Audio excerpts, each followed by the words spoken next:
Welcome to our channel. पिलामाने आज आमे संविधान विषय जानिबा। गोटे स्वाधीन और सार्वभौम राष्ट्र परिचालन पाई संविधानटीए रहिबा निहाती दरकार। संविधान हेउची प्रत्येक राष्ट्रर मौलिक आईन, राष्ट्रर शासन और सरकारर सुपरिचालन पाई आवश्यक हेउथुवा नीति और नियम गुड़िक संविधान कहुए। आज आमे भारतीय संविधानर वैशिष्ट्य गुड़िक विषय जानिबा। भारत संप्रति पृथ्वीर सर्वबृहत गणतांत्रिक राष्ट्र। यह 1949 मसीहा नवेम्बर मास 26 तारिख दिन संविधान प्रणयन सभा द्वारा प्रस्तुत और प्रणीत होईछि। मात्र यही संविधान भारतर 1950 मसीहा जानुआरी 26 तारिख कार्यकारी हैला और यही दिन ठारू भारत एक सार्वभौम गणतांत्रिक और साधारणतंत्र राष्ट्र भाव परिगणित हैला। भारतीय संविधान विश्वर सर्वबृहत लिखित संविधान अटे। जदिओ भारतर संविधान प्रणयन सभा द्वारा प्रस्तुत होइछि, एथिरे स्थान पाइता विभिन्न व्यवस्था गुड़िक विभिन्न देशर शासन व्यवस्था द्वारा अनुप्राणित होइछि। भारतीय संविधानर वैशिष्ट्य। भारतीय संविधानर केतक मौलिक वैशिष्ट्य गुड़िक रही। प्रथमतः यह दीर्घतम लिखित संविधान। भारतर संविधान एक दीर्घतम लिखित संविधान। यह पृथ्वीर सर्वापेक्षा दीर्घतम संविधान अटे। मूल संविधान रे 395टी धारा, अनेक उपधारा, 8टी अनुसूची और 22टी भाग थिला। संसदीय शासन व्यवस्था।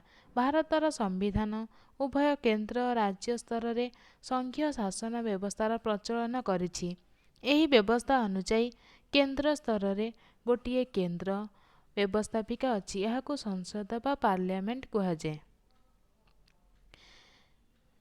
यह दुई सदन विशिष्ट। गोटे होछि लोकसभा निम्न सदन और राज्यसभा उच्च सदन।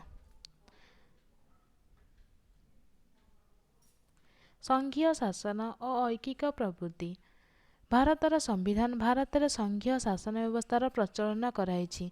जदिबा भारतर संविधान रे राष्ट्रसंघ शब्दर प्रचलन नाही, तथापि संघीय शासन व्यवस्थार समस्त मौलिक उपादान गुड़िक भारतीय संविधान रे स्थान पाइछि। प्रथमतः संघीय शासन एक मूल उपादान है केंद्र और राज्य मानक मध्यरे क्षमतार बंटन।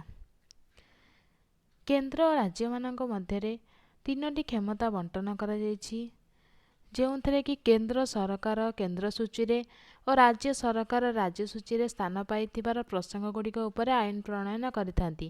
ସେହିପରି କେନ୍ଦ୍ର ଓ ରାଜ୍ୟ ସରକାର ଉଭୟ ମିଳିତ ସୂଚୀରେ ସ୍ଥାନ ପାଇଥିବା ପ୍ରସଙ୍ଗ ଗୁଡ଼ିକ ଉପରେ ଆଇନ ପ୍ରଣୟନ କରନ୍ତି। ନମନୀୟ ଓ ଅନମନୀୟତାର ଏକ ମିଶ୍ରଣ। ଭାରତର ସମ୍ବିଧାନ ଆଂଶିକ ନମନୀୟ ଓ ଆଂଶିକ ଅନମନୀୟ ମଧ୍ୟ ଅର୍ଥାତ୍ ସମ୍ବିଧାନ ସଂଶୋଧନ ପାଇଁ ଅନୁସୃତ ତିନୋଟି ପଦ୍ଧତି ମଧ୍ୟରୁ ଗୋଟିଏ ଅତି ସହଜ ନମନୀୟ, ଅନ୍ୟଟି ଆଂଶିକ ଅନମନୀୟ, ଶେଷ ପଦ୍ଧତିଟି ଅତି ଜଟିଳ ଅନମନୀୟ ଅଟେ। ଗଣତାନ୍ତ୍ରିକ ସାଧାରଣତନ୍ତ୍ର। ଭାରତ ବିଶ୍ୱର ସର୍ବବୃହତ ଗଣତାନ୍ତ୍ରିକ ରାଷ୍ଟ୍ର। ଭାରତର ଶାସନ ଲୋକମାନଙ୍କର ମତ ଉପରେ ପ୍ରତିଷ୍ଠିତ। ଗ୍ରାମରେ ଗ୍ରାମ ପଞ୍ଚାୟତ, ସହରାଞ୍ଚଳରେ ପୌର ସଂସ୍ଥା, ରାଜ୍ୟରେ ବିଧାନମଣ୍ଡଳ ଓ କେନ୍ଦ୍ରରେ ସଂସଦ ଦ୍ୱାରା ଶାସନ ପରିଚାଳିତ ହୋଇଥାଏ। ଏଠାରେ ସାର୍ବଜନୀନ ସାବାଳକ ମତଦାନ ପ୍ରଥା ପ୍ରଚଳିତ। ଭାରତରେ ଜାତି, ଧର୍ମ, ବର୍ଣ୍ଣ, ଲିଙ୍ଗ, ଭାଷା, ଅଞ୍ଚଳ ବା ପଦମର୍ଯ୍ୟାଦା ଭଳି ଆଧାରକୁ ବିଚାର କରାନଯାଇ ସମସ୍ତଙ୍କୁ ସମାନ ରାଜନୈତିକ ଅଧିକାର ପ୍ରଦାନ କରାଯାଇଅଛି। ଏହିସବୁ କାରଣରୁ ଭାରତକୁ ଏକ ଗଣତାନ୍ତ୍ରିକ ସାଧାରଣତନ୍ତ୍ର ବୋଲି କୁହାଯାଏ। ମୌଳିକ ଅଧିକାର କର୍ତ୍ତବ୍ୟ। ଭାରତ ସମ୍ବିଧାନର ତୃତୀୟ ଭାଗରେ ବର୍ଣ୍ଣିତ ନାଗରିକମାନଙ୍କର ମୌଳିକ ଅଧିକାର ଗୁଡ଼ିକ ସମ୍ବିଧାନର ମହତ୍ତ୍ୱ ଓ ଗୌରବ ବୃଦ୍ଧି କରନ୍ତି। ମୂଳ ସମ୍ବିଧାନରେ 6ଗୋଟି ମୌଳିକ ଅଧିକାର ଅଛି। ସେଗୁଡ଼ିକ ହେଲା ସମାନତା ଅଧିକାର, ସ୍ୱାଧୀନତା ଅଧିକାର, ଶୋଷଣ ବିରୋଧୀ ଅଧିକାର, ଧର୍ମ ସ୍ୱାଧୀନତା ଅଧିକାର, ସାଂସ୍କୃତିକ ଓ ଶିକ୍ଷାଗତ ଅଧିକାର ଓ ସାମ୍ବିଧାନିକ ପ୍ରତିକାର ଅଧିକାର। ସେହିପରି କେତେକ ମୌଳିକ କର୍ତ୍ତବ୍ୟ ମଧ୍ୟ ରହିଛି। ଅଧିକାର ଓ କର୍ତ୍ତବ୍ୟ ଅଙ୍ଗାଙ୍ଗୀ ଭାବରେ ଜଡ଼ିତ।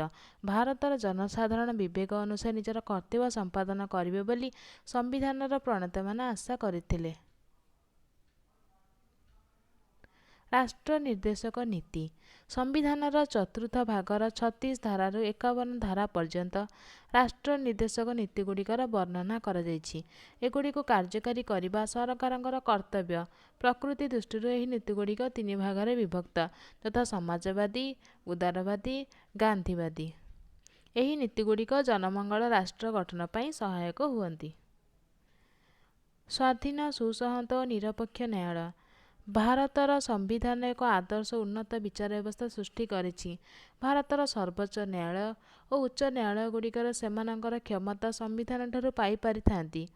ଭାରତର ସମ୍ବିଧାନ ଅନୁଯାୟୀ ଭାରତରେ ଏକକ ଓ ସୁସଂହତ ବିଚାର ବ୍ୟବସ୍ଥା ଦେଖିବାକୁ ମିଳେ, ଅର୍ଥାତ୍ ଦେଶର ସର୍ବନିମ୍ନ ବିଚାରାଳୟଠାରୁ ଆରମ୍ଭ କରି ସର୍ବୋଚ୍ଚ ନ୍ୟାୟାଳୟ ସମସ୍ତ ବିଚାର ବ୍ୟବସ୍ଥା ଗୋଟିଏ ସୂତ୍ରରେ ବନ୍ଧା। ଭାରତର ନ୍ୟାୟପାଳିକା ସାଧାରଣତଃ କାର୍ଯ୍ୟପାଳିକା ବା ବ୍ୟବସ୍ଥାପିକାର ନିୟନ୍ତ୍ରଣାଧୀନ ନୁହନ୍ତି।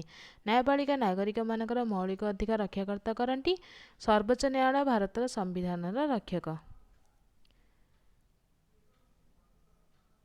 ଧର୍ମନିରପେକ୍ଷ। ଭାରତ ଏକ ଧର୍ମନିରପେକ୍ଷ ରାଷ୍ଟ୍ର।